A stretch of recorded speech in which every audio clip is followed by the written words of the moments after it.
Hello friends, so welcome to my YouTube channel. And इस video में हम देखेंगे मूविंग आयरन इंस्ट्रूमेंट की शॉर्ट इक्वेशन। इस वीडियो में देखेंगे तो सबसे पहले तो हम मूविंग आयरन इंस्ट्रूमेंट के बारे में देखते हैं। ये देखिए, मैंने मूविंग आयरन इंस्ट्रूमेंट का डायग्राम बनाया हुआ है इधर। मूविंग आयरन इंस्ट्रूमेंट में क्या होता है कि रादर देन हम, जैसे हमने देखा कि पीएमएमसी में हमने 6 मैग्नेट्स ही ले ली थी, but in moving iron instrument हम मैग्नेट्स नहीं लेते, हम करंट कैरिंग कोयल लेते हैं। हम करंट कैरिंग कोयल लेते हैं। मैग्नेट्स का इशू क्या आ रहा था पीएमएमसी में? Because with time the intensity of magnetization या फिर उनकी मैग्नेटिक कैपेसिटी डिक्रीजेज। तो अभी हमने करंट कैरिंग कोयल ले ली। तो एज वी नो कि करंट कैरिंग कोयल जहां भी प्लेस होगा तो उसके वजह से there will be magnetic effects of electric current.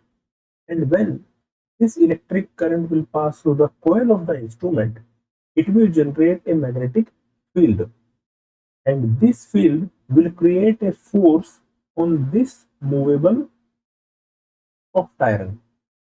This is a soft iron disc that is placed in the vicinity of the coil.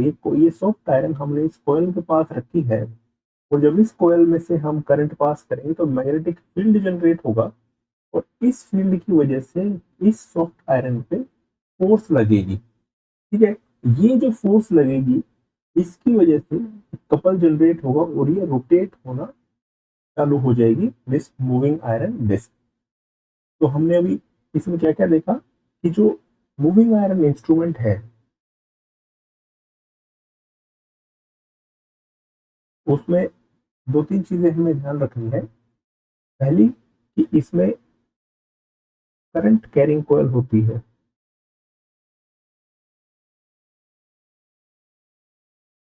Current carrying coil, इसमें देखिए डैम्पिंग।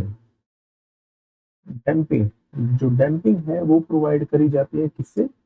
एयर फ्रिक्शन डैम्पिंग होती है। देखिए, पिस्टन और cylinder arrangement, ये cylinder है और ये पिस्टन है। पिस्टन सिलेंडर अरेंजमेंट की हेल्प से डैम्पिंग दी जाती है। थर्ड, इसमें जो डिफ्लेक्टिंग टॉर्क है, डिफ्लेक्टिंग टॉर्क, वो तो इस वजह से होगा, करंट कैरिंग कोयल है उस वजह से मैग्नेटिक फील्ड जनरेट होगा। मैग्नेटिक फील्ड जनरेशन की वजह से हमारी मूविंग आयरन डिस्क रोटेट होगी, और डिस्क जब रोटेट होगी तो पॉइंटर भी रोटेट हो जाएगा। नाउ, जो कंट्रोलिंग टॉर्क है, the controlling torque will be given by spring. जो स्प्रिंग में डिफ्लेक्शन होगी उसकी वजह से कंट्रोलिंग टॉर्क आएगा। ठीक है, अभी हम देखते हैं कि डिफ्लेक्टिंग टॉर्क क्या होगी।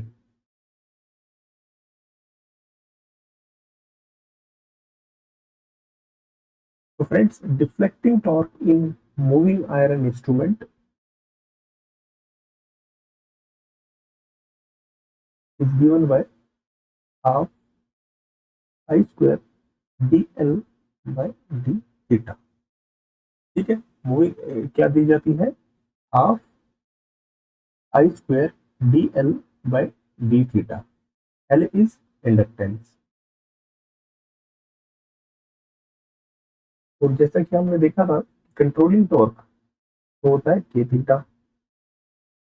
Now, equating these two equations, k theta will be equal to half I square dl by d theta. It can be seen that theta is exactly proportional to I square, यानी कि जो graph theta और आई का linear आया था, इसमें आएगा non linear.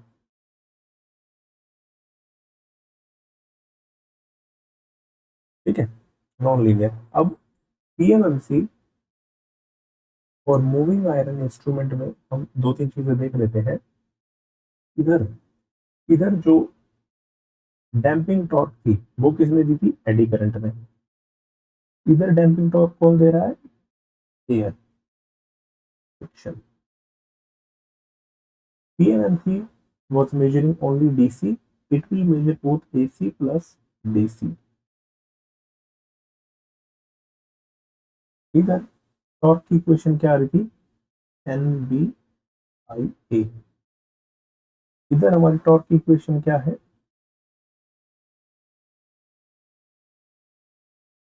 PMMC में, यानी कि theta was directly proportional to I, इधर theta is directly proportional to I square, यानी कि इधर क्या है, लीनियर, इधर non linear.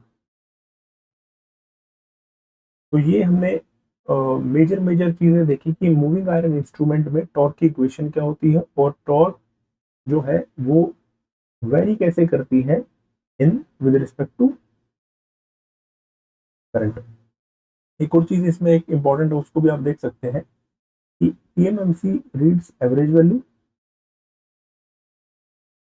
Moving iron reads RMS value.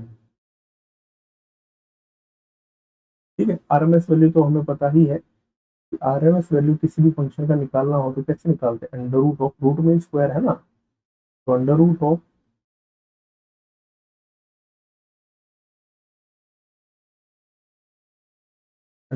One by t, जो भी टाइम पीरियड होगा, इंटीग्रेशन जीरो से time period f t d t, root mean square इसका स्क्वायर।